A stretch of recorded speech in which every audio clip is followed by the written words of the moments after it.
उद्धव ठाकरे हे एक बिनडोक राजकारणी. त्यांनी मानसिकतेतून बाहेर निघावं. भाजप नेते बावनकुळे यांचा हल्लाबोल. बरंच काही बोलले. उद्धव ठाकरे हे एक बिनडोक राजकारणी आहेत. जनतेतील प्रतिमा मलिन झाल्यानंतरही आणि जनतेचा कौल विरोधात गेल्यानंतर ते दुरुस्त होत नाहीत. खरे तर एका नेत्याकडून 13 खासदार आणि 50 आमदार निघून जातात तरी त्यांना जाग येत नाही आणि त्यांचे नेतृत्व कोणीही मान्य करण्यास तयार नाही. आणि म्हणूनच खासदार आणि आमदार निघून गेले. खासदार आमदारांशी कुठलाही संपर्क त्यांच्या जीवनात त्यांचा नव्हता आणि म्हणून लोक एकनाथ शिंदेंसोबत गेले. त्यांचेच लोक त्यांच्यापासून निघून गेल्यानंतर ते भाजपला दोष देतात. अमित शहा, मोदीजी आणि भारतीय जनता पक्षावर ते नेहमीच टीका करतात.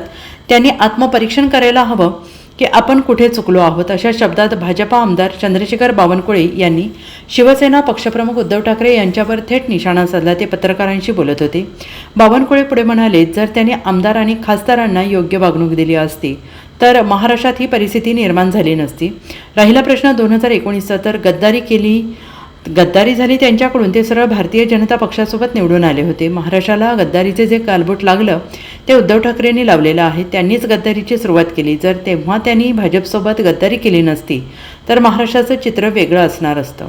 त्यामुळे आता आपला दोष लोकांवर देणं, अशी भाषणं करत राहणं, माध्यमांचा आणि महाराष्ट्राचा वेळ वाया घालवणं, त्यापेक्षा एका चांगला विरोधी पक्ष म्हणून काम करता येईल. बिनडोक राजकारणी आहे उद्धव ठाकरे. जनमानसाची प्रतिमा मलिन झाल्यावरही आणि जनतेचा कौल विरोधात गेल्यावरही ते दुरुस्त होत नाहीये.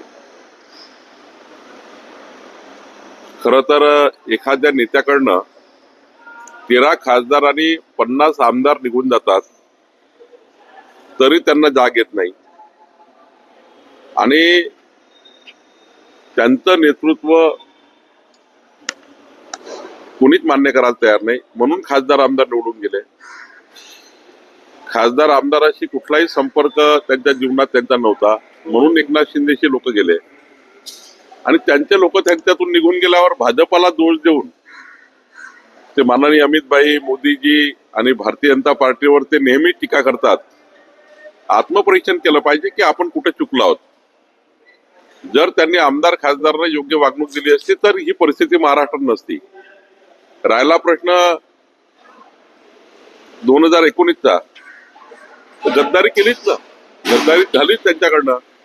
त्यांनी सरळ सरळ भारतीय जनता पार्टीसोबत निवडून आले आणि या महाराष्ट्राला गद्दारीचं जे गालबोट लागलं ते उद्धव ठाकरेंनी लावलंय. त्यांनी त्या ठिकाणी सुरुवात केली गद्दारीची. त्यांनी जर तेव्हाच भाजपाची गद्दारी केली नसती तर या महाराष्ट्राचं वेगळं चित्र असतं. आणि त्यामुळं खरं तर आता आपला दोष लोकांवर देणे आणि असे भाषण करत राहणे, मीडियाचा वेळ आणि महाराष्ट्राचा वेळ घेणे, त्यापेक्षा एक चांगला विरोधी पक्ष म्हणून काम करता आलं असतं, करता येईल.